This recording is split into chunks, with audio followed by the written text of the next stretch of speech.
Assalamualaikum warahmatullahi wabarakatuh. Halo teman-teman semua, berjumpa lagi di channel Galeri RNSW.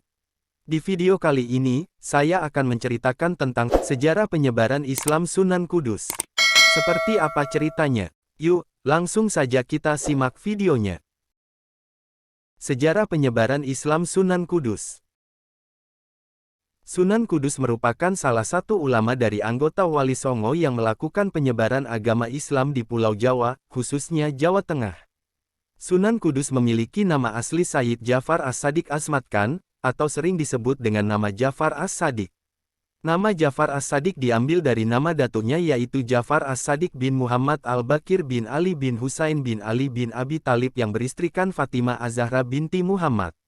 Sunan Kudus adalah putra dari Raden Usman Haji atau yang dikenal dengan nama Sunan Mudung dengan Syarifah Dewi Rahil yang bergelar Nyai Anom Manyuran binti Nyai Ageng Melaka binti Sunan Ampel, yang juga merupakan adik dari Sunan Bonang. Sunan Kudus memang mengabdikan dirinya untuk menyebarkan dan mengajarkan agama Islam kepada masyarakat. Ia sangat menghargai agama lain yang ada di Pulau Jawa, seperti Hindu dan Buddha. Di kehidupan masyarakat, Sunan Kudus dikenal sebagai ahli fikih, tauhid, hadis, tafsir, usul sastra, dan mantik. Pada masa mudanya, Sunan Kudus menimba ilmu agama Islam di Al-Quds, Yerusalem, Palestina. Ia juga belajar agama Islam dari ayahnya dan kedua pamannya yaitu Sunan Bonang dan Sunan Derajat serta sejumlah ulama terkenal lainnya seperti Sunan Ampel, Kiai Telingsing, dan Ki Ageng Ngerang. Selama belajar di Yerusalem, Sunan Kudus banyak mendapat pelajaran mengenai ilmu agama dan ilmu pengetahuan dari para ulama Arab.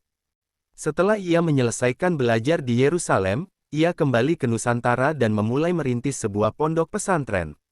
Di pondok pesantren itu, Sunan Kudus mengajarkan ilmu-ilmu agama Islam dan berdakwah untuk mengajak masyarakat setempat agar beriman dan bertakwa kepada Allah. Ilmu yang didapatkan ketika menuntut ilmu di Jawa dan Timur Tengah sangatlah banyak. Berkat keluasan ilmu pengetahuan dan ilmu agama yang dimiliki oleh Sunan Kudus, akhirnya masyarakat setempat meminta agar ia menjadi pimpinan daerah Kudus. Sunan Kudus pun menyetujui tawaran tersebut, karena menilai bahwa ini dapat menjadi salah satu kesempatan untuk menyebarkan ajaran agama Islam lebih luas lagi. Ia memiliki kesempatan untuk mengajarkan agama Islam di kalangan pejabat, priai, dan bangsawan-bangsawan pada kerajaan Jawa. Karena keluasan ilmu yang dimiliki oleh Sunan Kudus, ia kemudian mendapat gelar Wali Al-Ilmi yang berarti orang yang berilmu. Ketika berdakwah di masyarakat, ia juga menggunakan cara dakwah dengan menyisipkan ajaran agama Islam pada kebiasaan atau budaya rakyat setempat. Sunan Kudus dikenal menjadi salah satu pendakwah ulung di tanah Jawa yang mampu menyebarkan agama Islam menggunakan cara-cara yang fleksibel dengan cara mengambil hati masyarakat non-Islam melalui berbagai metode dakwah. Sehingga agama Islam mampu diterima dengan baik oleh masyarakat setempat tanpa melakukan tindakan kekerasan. Karena pada saat itu masyarakat masih banyak yang menganut kepercayaan Hindu-Buddha, maka Sunan Kudus menggunakan pendekatan khusus agar tidak terjadi penolakan di masyarakat. Tak jauh berbeda dengan Sunan Wali yang lain, ia menyebarkan agama Islam dengan melakukan pendekatan masyarakat melalui kebudayaan dan kesenian. Dalam kebudayaan, ia menyebarkan agama Islam dengan ajaran toleransi beragama dan juga arsitektur bangunan. Sunan Kudus dalam dakwahnya serta-merta tidak langsung memerintahkan masyarakat yang menganut kepercayaan Hindu-Buddha atau animisme dan dinamisme langsung berpindah agama Islam. Tetapi dengan cara pelan-pelan dan melalui beberapa budaya adat istiadat dan kesenian. Sunan Kudus membiarkan masyarakat tetap melakukan tradisi mereka, namun disesuaikan dengan ajaran Islam dan selalu mengedepankan jalan damai agar terhindar dari perpecahan. Sunan Kudus memiliki jiwa toleransi beragama yang sangat tinggi. Salah satu contoh metode dakwah yang digunakan oleh Sunan Kudus adalah dengan menghormati masyarakat Hindu, yaitu dengan memerintahkan untuk tidak menyembelih sapi. Karena sapi menjadi salah satu hewan yang disucikan oleh masyarakat sekitar. Diceritakan, Sunan Kudus membeli sapi yang disebut dengan Kebo Gumarang. Sapi ini ukurannya sangat besar dan didatangkan langsung dari India menggunakan kapal. Sapi yang ukurannya besar ini tentu saja menarik perhatian masyarakat, karena kandangnya tepat berada di pekarangan rumah yang bisa terlihat dari jalanan. Di masa itu, masyarakat kota Kudus mayoritas beragama Hindu, karena ajaran Islam baru mulai masuk pada saat Sunan Kudus datang ke sana. Masyarakat yang melihat Sunan Kudus memelihara sapi berukuran besar itu pun penasaran dengan apa yang akan dilakukan oleh sang pemilik. Dalam ajaran Hindu, sapi adalah hewan suci karena dianggap sebagai kendaraan yang digunakan oleh para dewa. Oleh karena itu, rasa penasaran mereka sangat tinggi dan membuat banyak orang berkerumun di depan pekarangan rumah Sunan Kudus setiap harinya. Sunan Kudus yang melihat hal tersebut akhirnya keluar dari rumah dan mengatakan kalau sapi yang ada di pekarangannya ini adalah peliharaannya. Tidak ada yang boleh menyakiti peliharaannya tersebut, apalagi membunuhnya. Sunan Kudus pun menceritakan saat di masa kecil dirinya pernah ditolong oleh seekor sapi saat sedang dalam keadaan bahaya. Kala itu, Sunan Kudus hampir mati karena kehausan, kemudian datanglah sapi dan menyusuinya. Oleh karena itu, sebagai ucapan rasa terima kasihnya, Sunan Kudus melarang pengikutnya untuk menyakiti dan membunuh sapi. Ia juga mengatakan jika di dalam Al-Quran terdapat salah satu surat yang bernama Surat Al-Baqarah. Surat ini memiliki arti sapi dalam bahasa Arab. Mendengar hal tersebut, tentu saja masyarakat pemeluk agama Hindu menjadi terkagum-kagum dengan sosok Sunan Kudus. Mereka pun mulai bersedia untuk mendengarkan ceramah serta dakwah dari Sunan Kudus. Sebagian dari masyarakat tersebut bahkan mempercayai jika Sunan Kudus adalah titisan Dewa Wisnu. Sunan Kudus menghormati masyarakat Hindu sekaligus berusaha untuk menarik perhatian mereka dengan meminta kepada masyarakat untuk tidak memotong hewan kurban sapi dalam perayaan Idul Adha. Untuk menghormati masyarakat penganut agama Hindu, ia menggantinya dengan memotong hewan kurban kerbau. Hingga saat ini, himbauan atau larangan tersebut masih dipatuhi oleh sebagian besar masyarakat Kudus seperti saat perayaan Idul Adha yang menyembelih hewan kerbau. Metode dakwah agama Islam yang lainnya yang dilakukan Sunan Kudus yaitu dengan arsitektur bangunan.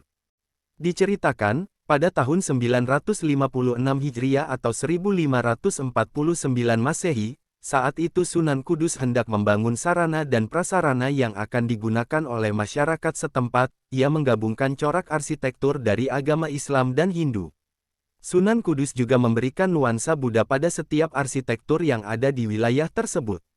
Salah satu contoh bangunan yang masih ada sampai sekarang adalah bangunan Masjid Menara Kudus yang memiliki perpaduan corak Hindu, Buddha, dan Islam.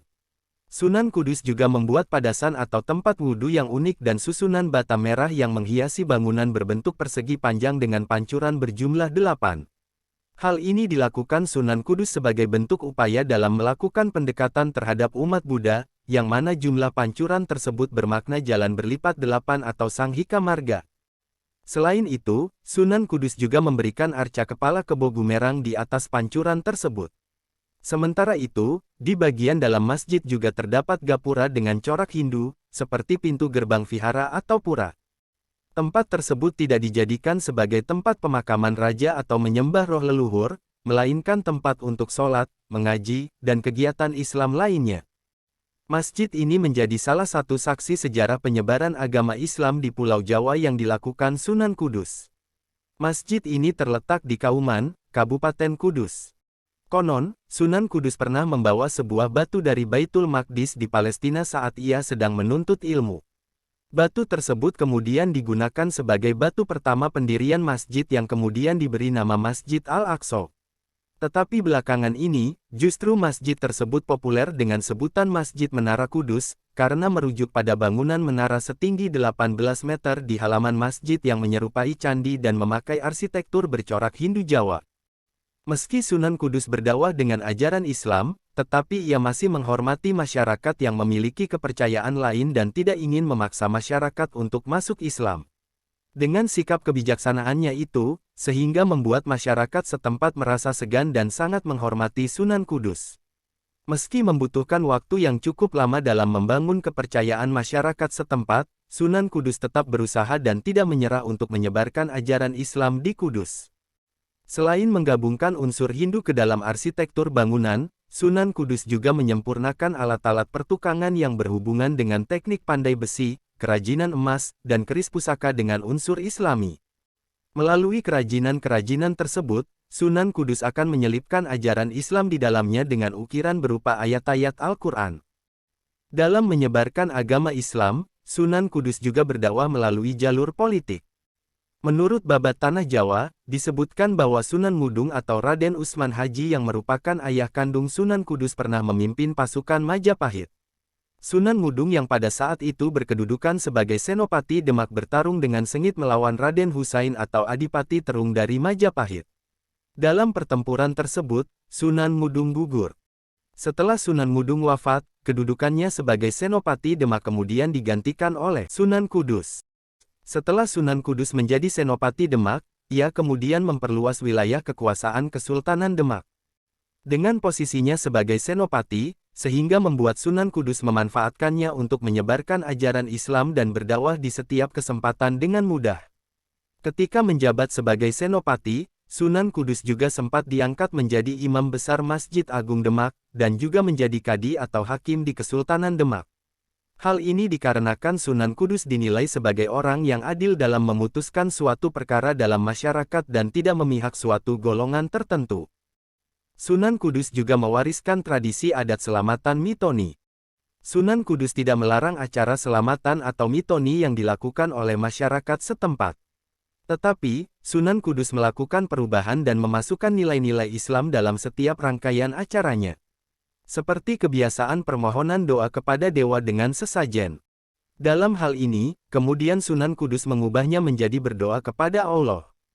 Ia juga menjadikan acara tersebut sebagai momen bersedekah dengan cara berbagi makanan kepada tetangga atau sanak saudara. Dalam metode dakwah lainnya, Sunan Kudus juga menggunakan media wayang seperti halnya Sunan Kalijaga. Sunan Kudus juga menciptakan sebuah tembang yang cukup kondang di masyarakat, seperti Mas Kumambang dan Mijil. Dengan berbagai metode penyampaian dakwah yang dilakukan Sunan Kudus tersebut, lambat laun masyarakat bisa menerima ajaran Islam yang diberikan oleh Sunan Kudus dan sedikit demi sedikit masyarakat masuk agama Islam dengan kesadarannya sendiri tanpa adanya paksaan. Konon, nama julukan Sunan Kudus yang diberikan kepada Jafar As-Sadiq ini karena kegiatan dakwahnya yang berada di sekitar Kudus. Sunan Kudus wafat pada tahun 1550 saat menjadi imam sholat subuh di Masjid Menara Kudus. Makamnya berada di Kudus, Jawa Tengah, tepatnya di Komplek Masjid Menara Kudus.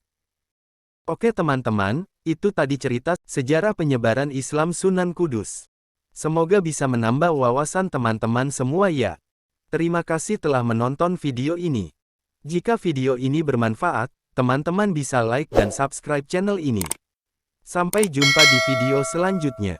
Wassalamualaikum warahmatullahi wabarakatuh.